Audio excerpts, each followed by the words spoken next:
What you gonna do, brother, when Daniel Salazar tends your wrists for you, brother? It's Cobalt, episode 5 of season 1 of Fear the Walking Dead. Last time out we got a 2 rating. What's it going to be this time? 2.5. Oh, the difference is in. Well, I think it's going to be higher than that. How low can you go? Well, I'll tell you what, right, for the introduction alone, because we get the introduction of Strand, and therefore I think automatically put this episode up. I like Strand, right, but I feel like it's almost too forced. And not to do with the fact he's black or gay, just his whole narration gimmick. Like, I mean, he's burying Doug, and I'm all for it, but it's like he could narrate anything. Oh, I kind of like it. A couple of minutes on screen, you're thinking, oh, that's the best character they've got. No, he definitely is the best character. But what's he going for here? Because when Doug gets sent away after he buries him, basically, man can't look after his family. Basically says that about 10 times over. Says, I don't know what came over him, right? And then when he turns... Well, he's right. He's saying exactly what we were saying. No, he is. In the last episode, we reviewed it, where he says that Doug's a waster. Failure. He is, but is Strong trying a technique here of trying to get everyone out of his cage? Or something? Or do you think he's just doing this as like a wee game to him, like to annoy everyone? Or what's his end game? Could be. Maybe he doesn't want to be a cage packed full of people in case somebody turns. Because when he looked at Nick, it was kind of like, you're next. You're my next victim to go out of here. Or maybe because he likes men, I don't know. He was seeing which one's going to fight back or something. I don't know. Nick's 19, don't know what age Strand is, but you know what? But it's probably the best intro we've had. Show. Definitely in terms of a character, man. Strand, good voice, good speaking voice. You could listen to him read out a book. Definitely seems like smartest character in the show by a mile. I feel like I don't know the actor, like, but I'm going to assume that he's had... He kind of looks like Tyrese a bit. I'm going to assume that he's had roles in other shows. Skinny version of Tyrese. He seems like a decent actor, so... Yeah, we cut to the wire fence though back at the camp. Ophelia! No, he actually reminds me of, before we talk about Ophelia, he reminds me of the guy that was in... C Nation for like half an episode. Pretty sure it's not him, like... Damien Pope? Is that who that is? That's who that is. Holy shit, is that who that is? That's who that is. Wow, alright, okay, fair enough. He's in quite a lot, he's in Lost as well. That's who he kind of reminds me of. Anyway, let's move on. Ophelia! You fascist pricks! Throwing bottles at them. She's fucking lucky they didn't drop her here and then. Again, like, what's fascist about them? I know. Just more anti-military shite here, really, isn't it? It is. See in these situations, we said in the last one, they're always going to be in between a hard and a rock place no matter what they do. They're either going to be too harsh or not good enough. But this is exactly what would happen, I believe, in a zombie apocalypse. Like, the military would lock down stuff. They can't just have the city. Oh, the look what happened for COVID. Fuck me. Can you imagine if it was actually something that was important? I know. I mean, of course there'd be lockdowns. Of course you'd be, like, segregated and, like, have curfews and stuff like this. No, you're absolutely right. But big Andy shows up, basically says, right, Sergeant Castro, I'll deal with this. Ophelia's mine, damn it. And then, like, there's a guy listening in. And then after it, he's like, I'm walking away. I'm done. I'm sick of doing this. And it's not like what they've done to this point was horrendous. He basically just packs in his dog tag. Like, we're supposed to believe that the military's doing something really bad here, yeah. At the moment, they haven't really done anything, in my opinion. No, exactly, but... You could maybe you could argue the way they handled the taking away... I was going to say the abduction, like... But, you know, you could argue how they handled taking away Nick and Griselda in the last episode. Was maybe a wee bit extreme, yeah. But other than that... Well, talking about Griselda, her leg is gone. And let's just wrap this segment of the episode up, right? Lisa and her doing some work. What's her name? Dr. Exner. Like a few people come in with bite marks. They're put down. She basically explains, has to be the head, blah, blah, blah. And yeah, we're using this cattle prod gun, essentially, that just puts some... What's it even put through their head? It's like a rod? Something because it leaves like a hole in the head. I'm not a farmer, like a steel rod or something. I'm not 100% sure, but she's like, if it puts doing cattle, it'll put doing people. People are cattle, aren't they? Sheep. Griselda's speaking in Spanish about all this demon stuff, and she just dies. Yeah, that kind of reminded me of I don't know. Wreck? Maybe Wreck. I think maybe Wreck. Yeah, you got the possessed. It could be. It was weird. Like, why was she acting like that and then just literally fucking I dies? know all the drugs she's on. I don't know, right? But do you know what this takes away from the fact that, spoiler alert, Andy is brought back to Salazar and he's torturing him for information as what his wife's dead. I know, It's like there's no fucking point in him going there. Honestly, like, see if they'd shot her while she was spouting all that demonic shit. I don't think it'd have been that. I would have said it was justified. No, they just didn't really understand, didn't they? Not?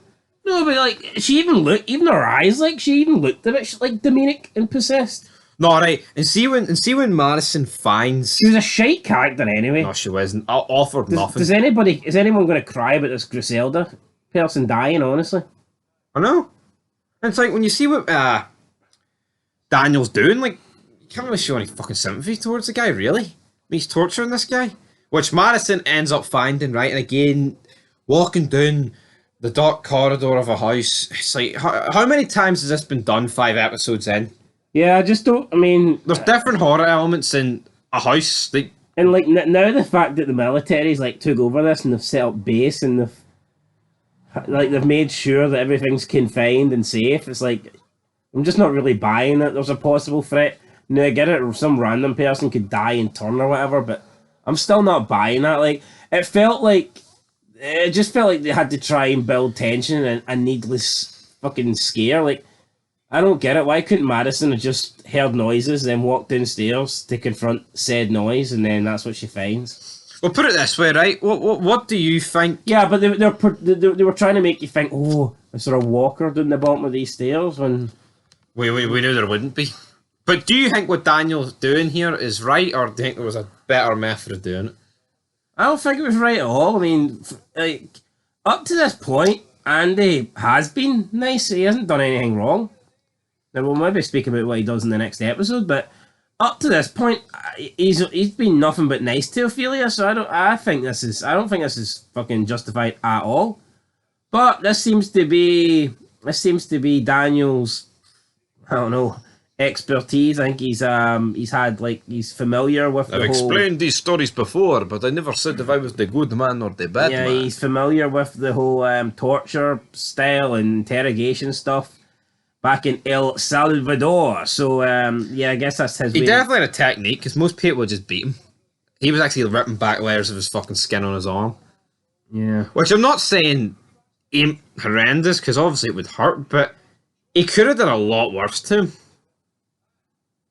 Well, you wanted to kill him after, for fuck's sake? Well, no, that's what I'm saying. That's pretty bad, is it not? No, it is, but in terms of the actual torturing act, I mean, look at Bobby and Sons, fucking hell. Broken jaw, fingers cut off, eye gouged out with a grapefruit spoon. I mean, there's just worse stuff that can happen to you. Well, I agree. I think torture's one of the worst things you can get. Yeah, exactly, and it's all about that key word. If I was putting on a list of like things you can, I would put torture as probably the highest, because like torture normally ends in murder anyway. Like. Yeah. Like, this torture was going to end in a murder? Yeah, I mean, I guess if you torture someone, you just beat them up a few times, it's not good. Like, I mean, there is different elements of torture, like mutilation. I just can't get I always go back to The Walking Dead, man, and people think that Maggie got the worst end of the stick when they were both, her and Glenn were in Woodbury.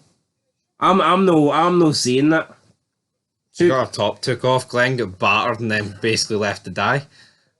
So I don't see who got the worst deal, man. Glenn, who got tortured, or the woman that got so-called sexually assaulted. I'm just no. But anyway, so take your top off. Discussion for another. There'll be no tops took off in this episode. Well, maybe Travis gets his trousers pulled down because Moyers. Especially in those countries, by the way, like cartel countries, like their torture's fucking horrendous. Yeah. Cut their ears off, throat off. Brutal stuff, guys. But Travis goes to Moyers. He basically says, right, what's happening to the family down at the camp? And he says, oh, well, that's all right, Moyers. If you're not going to tell me anything, maybe me and the tight-knit community will get together and cause you issues, big man. And that sounds like a threat, Travis. But yeah, is it really a tight-knit community, or are they all a bunch of bottle merchants? What's it going to be? I'm going for neither. Yeah, there's no signs of them being tight knit, and at the same time, it's like,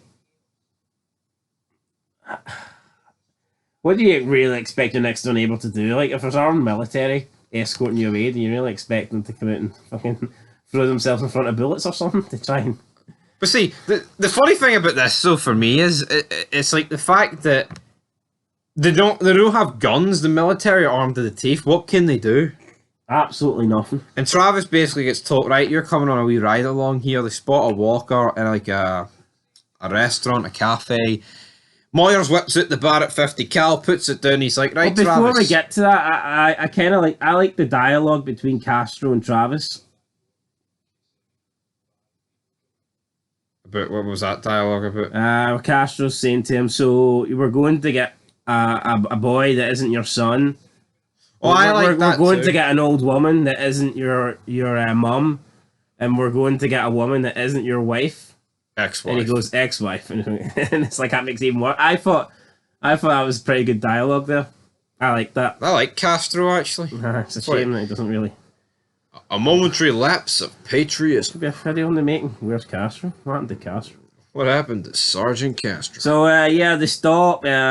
Moy, they're talking about how many points they're going to. Again, I feel like this is.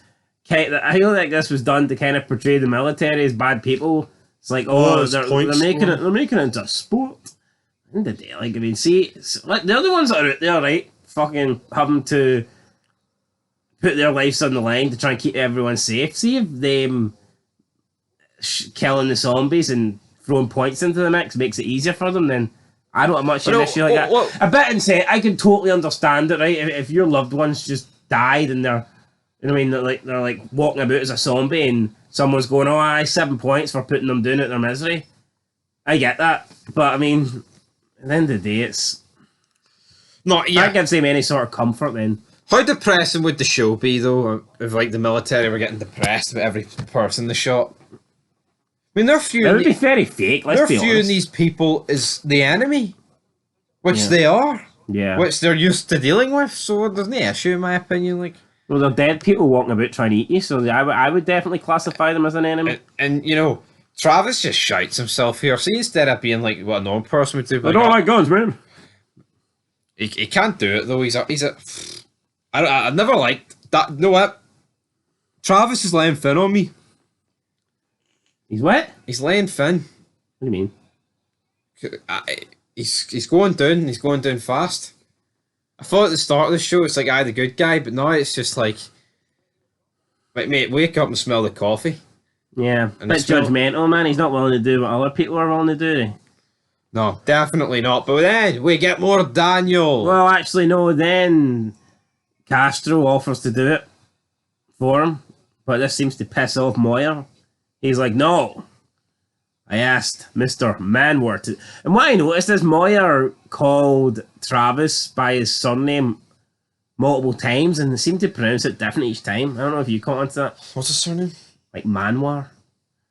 Travis Manwar. Manwar. Right, he seemed to pronounce it wrong every bloody time. He said that Travis couldn't do it, so then Moyer steps up, boom. Good night.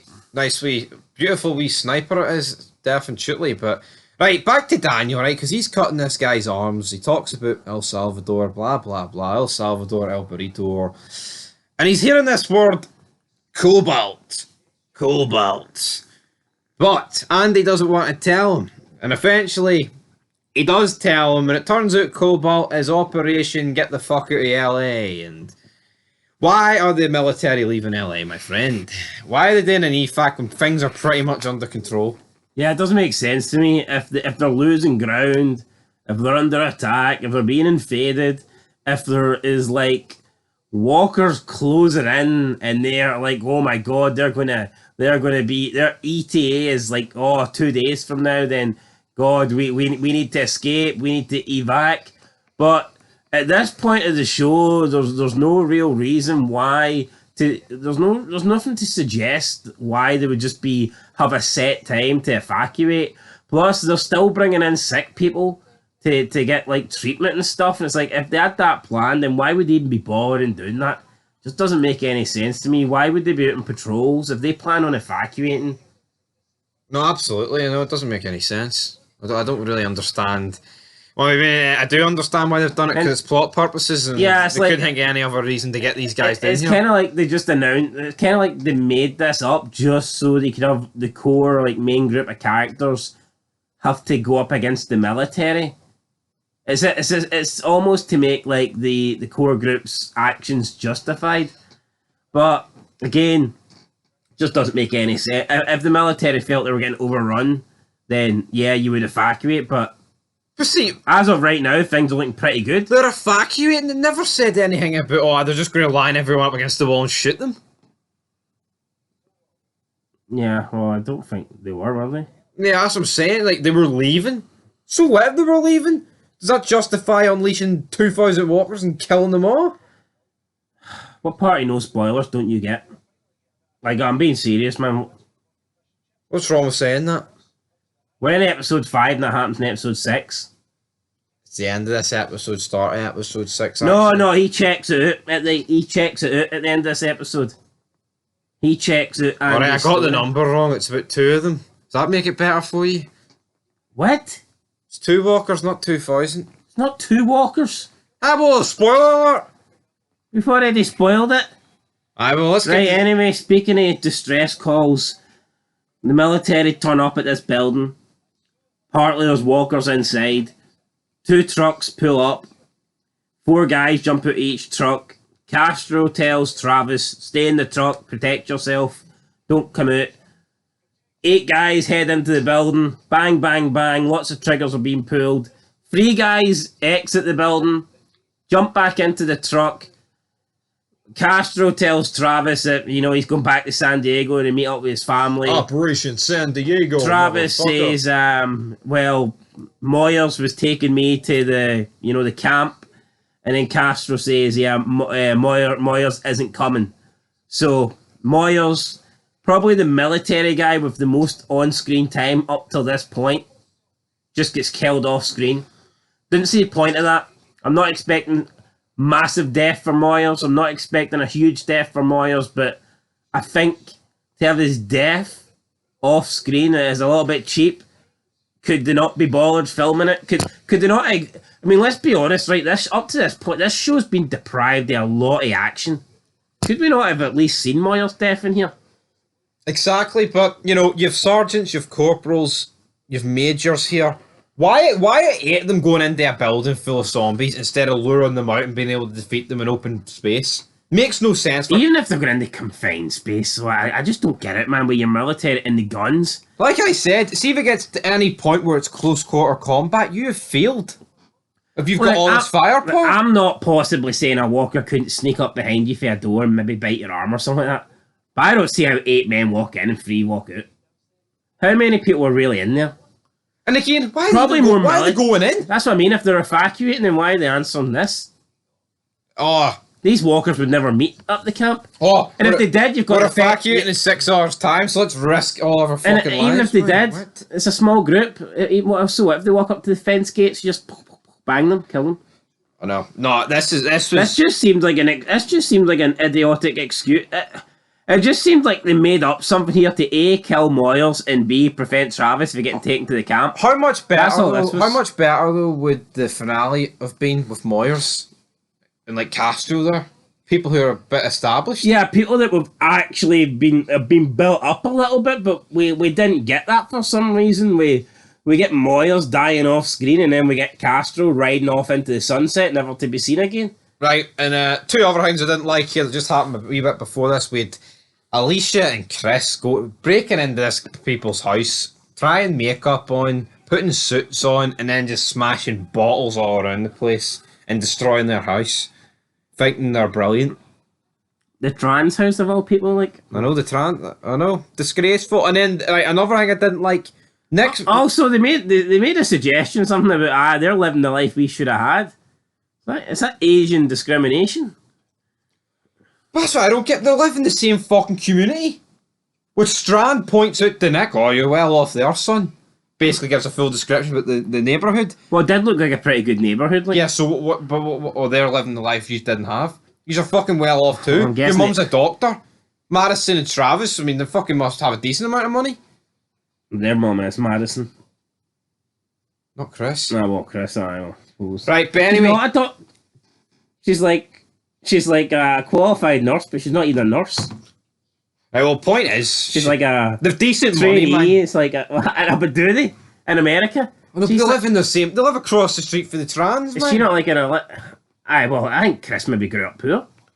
Well, maybe Chris did, right? But see, Nick, he's sitting here beside Strand. Strand gets his temperature took. He's all right. Nick's temperature's through the roof, so the guards take him. And Strand, for some reason, goes, you know what? I'm going to offer up my diamond cufflinks for this junkie. Yeah, so he gives him a diamond cufflink, and the guy's like, nah, I need two or else no deal. He gives him the other one, and then they allow Strand to keep Nick. Why Strand wants to keep Nick, we don't really know. Why? It is plot purposes. Nick has not even told me anything at this stage about, I have a group and with supplies, or, with an escape plan, or blah, blah, blah. At the moment, all Nick is to Strand is some wee stupid recovering junkie. Oh, you don't sell yourself short, my friend. You are a heroin junkie. And also, why Strand captured here? He doesn't look sick. He looks fucking fine to me. I know. Did we ever get an explanation as to why Strand's been caged up here? Is it racism? Maybe it's working for them all along to see who was weak inside the cages. No, I'm being serious. Like, Maybe it was racism, I don't know. No, well, I wasn't being serious with that. I mean, like, why is he here? I doubt it was racism, I don't know. Oh, for God's sake. I know it's not racist. I'm saying, why is he in the cage? Yeah, maybe we'll get a flashback in season 4. Uh-huh. Not that I would give a shit. Still watching by then. So after that, basically, right, Madison's awoken by Ophelia screaming. She's discovered it. Daniel walks over with a bowl, like it's a bowl of fucking Rice Krispies. In reality, it's a bit of this guy's skin. Fucking blood. I thought that bit was a bit disgusting. I think so. Yeah. Blood all over his wife beater. Yep. I don't know. That really made not my stomach turn, not a shite bag, but there's a bowl full of his stuff. Oh, come on. Travis doesn't really appreciate what Daniel's done here. I think it's went too far. Madison's not really saying anything, but we believe she's taken Daniel's side. And then basically Andy says that he will tell them where they are, and Daniel's going to shoot him. Travis is like, no, I don't do it. Andy's like, oh, you'll need my help to get in, so, that's what it is. It is what it is indeed, and, he eventually ends up telling him about what happened at the arena. And he's like, I had to lock 2,000 people in the stadium. I mean, imagine that, though. Imagine being, like, one of the non-infected in that stadium and you're fucking locked in. Do you not find another way out, no? I mean, you try, like, it may look pitch black. And not bloody good, but Strand and Nick, are we going to get? Okay, I get that, like, but would you not find a locker room or something? I guess sooner or later, like, you'd be fucked, but I guess you would. But Strand picks up though that the soldiers are leaving, and he somehow whipped the key out of somewhere. I don't know if he pickpocketed for a guard or his diamond cufflinks was a trade deal, even though it was more just for Nick. I mean, I'm at 2 diamond cufflinks for this guy. I can't get over that trade. Unless he's a pickpocketer. That seems definitely more like his style, to be honest. To be honest, could that be it? But then again, he already gave him his watch, didn't he? So I wonder what he got off when he gave him his watch. Unless that's the reason, he was like just using Nick as an excuse to try and buy him so he could get close to this guy and pick his. But then again, it's a chain link fence. How hard would it be to fucking? I don't know. I actually thought it was his boat keys when I first seen it, but apparently it was the keys to the cage. Which I'm not sure how he got. But sure, they did come in though. Yeah, that's true. But then again, if they come in, then why would he be offering cufflinks? Yeah, exactly. He gave him the cufflinks through the cage. The soldiers are no longer on patrols. They are looting some of the houses, taking flat screen TVs. Alicia and Chris are like, oh no! I actually didn't see that bit. They were driving off with stuff in the back of their army jeep, right? So therefore, I mean, it doesn't really mean they were looting. It just means they could have took stuff from their own camp. Kids having a fucking flat screen TV. I know what? Yeah, exactly. I don't know. Maybe the Wikipedia page is wrong, but Daniel's no wrong. He's walking up the stadium steps and he decides, well, it would probably be a good idea to take the padlock off these doors, wouldn't it? And that is how the episode ends. Sets up the finale like that. We introduced the Strand in this episode. Thoughts on the episode as a Actually, whole? I believe he doesn't take the padlock. I didn't say that. I say he looks at the padlock and says that would be a good idea to take that off. Well, yeah, I think he just goes to confirm Andy's story. Well, yeah, which he's done. Well, Andy's story is complete, and this review is almost. And I'm going to give this one a 5 out of 10. I was thinking a 5 out of 10, a lot better than the last.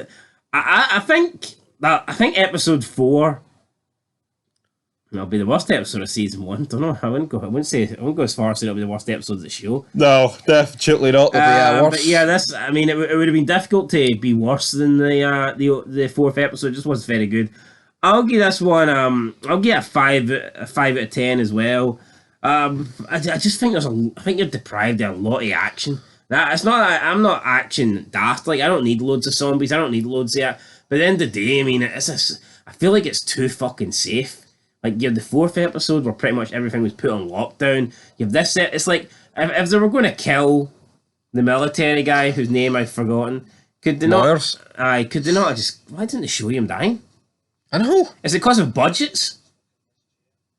It could be. It must be something. I don't know. Is that what it is? Is it because of the budget? Like, oh, yeah, it's cheaper if he just dies off screen. It just makes no sense. Like, the show's not really built up anyone, and then, like, one of the few villains that's built up, fuck, if not the only villain that's built up, he dies off screen. And then, was he really a villain?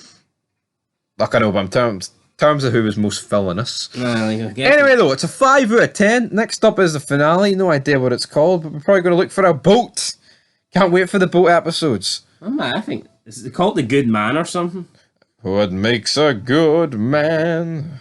Oh.